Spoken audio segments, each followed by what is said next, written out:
In 1866, Ernest Haeckel solved the first objection and proposed a third kingdom, that is Protista, to accommodate Euglena-like organism.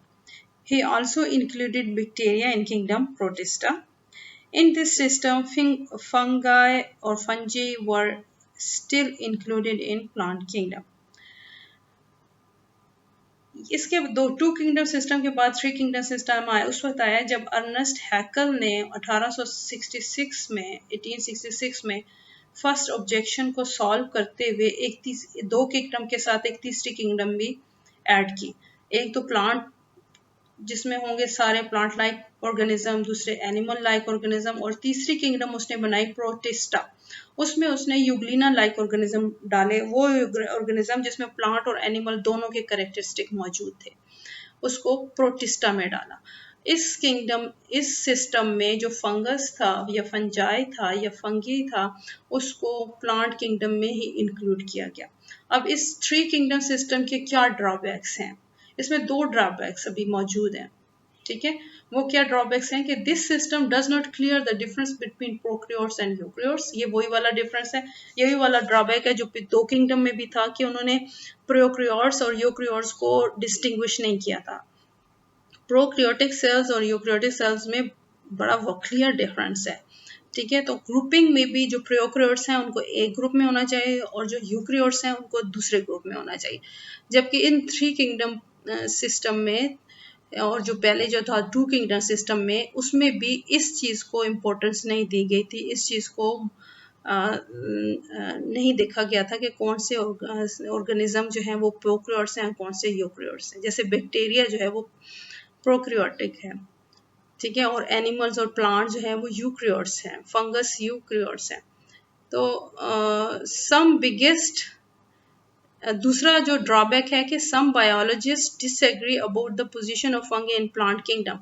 अब दूसरा drawback ये है कि उन्होंने तो फंगस को प्लांट किंगडम में डाला हुआ है, ठीक है, थ्री किंगडम सिस्टम में, लेकिन सम बायोलॉजिस्ट कहते हैं कि ये ऐसा फंगस जो है वो प्लांट किंगडम में नहीं जा सकता क्योंकि इसमें क्लोरोफिल नहीं होता।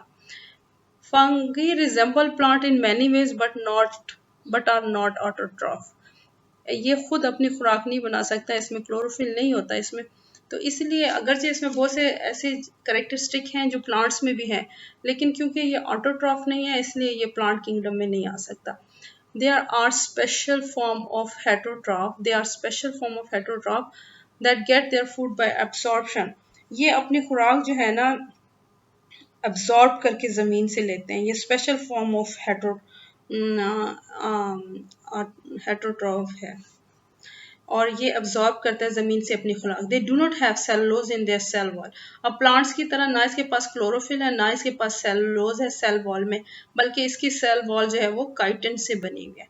तो ये जो है इसके दो प्रॉब्लम थे, एक ये कि प्रोकैरियोट्स और यूकैरियोट्स का डिफरेंस नहीं कंसीडर किया गया था, वो क्लियर नहीं था, और दूसरा कि फंगस को प्लांट किंगडम में डाला गया था जबकि फंगाई के पास ना तो क्लोरोफिल है कि वो अपनी खुराक खुद बनाए और ऑटोट्रॉफ हो, बल्कि वो तो हेट्रोट्रॉफ है क्योंकि वो तो एब्जॉर्ब करता है ज़मीन से खुराक, वो खुद अपनी नहीं बना सकता क्योंकि बस क्लोरोफिल नहीं है। जबकि इसकी सेल वॉल में सेलुलोज भी नहीं है बल्कि इसकी सेल वॉल में काइटिन होता है। ये दो डिफरेंसेस थे इसके ऊपर।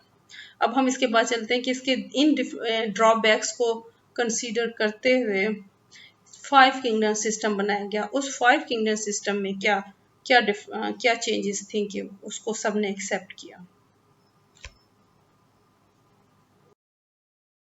टू किंगडम सिस्टम में प्रॉब्लम्स थी तो उन्होंने थ्री किंगडम सिस्टम इंट्रोड्यूस किया, फिर थ्री किंगडम सिस्टम के भी प्रॉब्लम्स सामने आए तो उन्होंने फिर फाइव किंगडम क्लासिफिकेशन सिस्टम जो है वो इंट्रोड्यूस किया। And five kingdom classification system की क्या बेसिक पॉइंट्स हैं और इसको कैसे फॉर्मुलेट किया गया है उसकी डिटेल्स हम आज देखते हैं। सबसे पहले इन 1937 ई चैटन suggested the term prokaryote to describe bacteria and eukaryote to describe animal and plant cell. In 1967, Robert Whittaker introduced the five kingdom classification system, and this classification system is based on अब कौन सी दो basic बातें थी जिसके ऊपर ये system base करता है? Number 1, the level of cellular organization, कि सेल किस तरह का बना हुआ है, ठीक है, प्रोक्रियोटिक है, यूक्रियोटिक है, यूनिसेलुलर है या मल्टीसेलुलर है। और प्रिंसिपल मोड ऑफ न्यूट्रिशन, कि वो फोटोसिंथेसिस के थ्रू अपनी खुराक हासिल करता है, एब्जॉर्प्शन के थ्रू या इंजेक्शन के थ्रू। इन 1937 में जो ई चैटन था उसने सबसे पहले जो है प्रोक्रियोट और यूक्रियोट को एक्सप्लेन किया। Prokaryotes were the organisms which lack cell membrane bound organelles, और न्यूक्लियस उसके अंदर नहीं होता, उसकी सेल वॉल की जो बेसिक यूनिट होती है वो डिफरेंट होती है, जबकि एनिमल और प्लांट सेल्स में मेम्ब्रेन बाउंड ऑर्गेनेलीज होती है और उसमें क्लियर कट न्यूक्लियस होता है। तो ये डिफरेंस की वजह से उसने सेल्स को दो तरह में तकसीम किया कि कुछ सेल्स जो हैं वो प्रोक्रियोटिक्स हैं और कुछ यूक्रियोटिक है। तो इसको बेस बना के फिर 5 किंगडम सिस्टम में भी इस्तेमाल किया कि वो वेदर उनका सेल प्रोक्रियोटिक है या यूक्रियोटिक है, या वो यूनिसेलुलर है या मल्टीसेलुलर है। और दूसरा जो पॉइंट कंसीडर किया वो मोड ऑफ न्यूट्रिशन था, कि वो फोटोसिंथेसिस के थ्रू खुराक हासिल करते हैं, एब्जॉर्प्शन या इंजेक्शन के through. On the basis organism can be classified into 5 kingdoms, और ये 5 किंगडम में फिर इनको डिवाइड किया। वो कौन कौन सी हैं? Monera, Protista, fungi, Plantae and Animalia. ये 5 किंगडम्स हैं, Monera, Protista, fungi, Plantae, Animalia. In 1988, Margulis and Schwartz modified the 5 kingdom classification of Whittaker. Whittaker ने जो इंट्रोड्यूस किया था उसको इन दोनों ने मॉडिफाइड किया। किस तरह? They considered the genetics along with cellular organization and mode of nutrition in classification. उसने ऐसे मॉडिफाई किया कि पहले तो इन्होंने सिर्फ इनकी सेलुलर ऑर्गेनाइजेशन के अंदर ये प्रोक्रियोटिक है या यूक्रियोटिक है, और मोड ऑफ न्यूट्रिशन के ये फोटोसिंथेटिक है, एब्जॉर्प्शन है या इंजेक्शन है, उसकी बेस पे क्लासिफिकेशन की थी। तो इन दो साइंटिस्ट ने जेनेटिक्स के फैक्टर को भी कंसीडर किया। Thank you so much. 5 kingdoms हैं, ये आपको टेबल है, ये बहुत इंपॉर्टेंट टेबल है। It's very important table and you have to understand and memorize it basically. आपने इसको याद भी करना है, समझना भी है। इसमें 5 किंगडम्स दी गई हैं। सबसे राइट साइड पे है मोनीरा, प्रोटिस्टा, फंगी, प्लांटिया, एनिमिलिया। ये किंगडम्स जो हैं इनके क्या क्या बेसिक्स है उसमें है कि सेल टाइप कौन सी है। इसमें मोनीरा में प्रोक्रियोट्स हैं, सबसे ऊपर वाली लाइन में पढ़ रही हूँ। न्यूक्लियर इन्वेलप जो है मोनीरा की वो एब्सेंट होती है। सेल वॉल जो है वो नॉन सेलुलोजिक और पॉलीसेक्राइड प्लस अमाइनो एसिड होता है, ठीक है। और मोड ऑफ न्यूट्रिशन, सबसे पहली लाइन पढ़ रही हूँ मैं।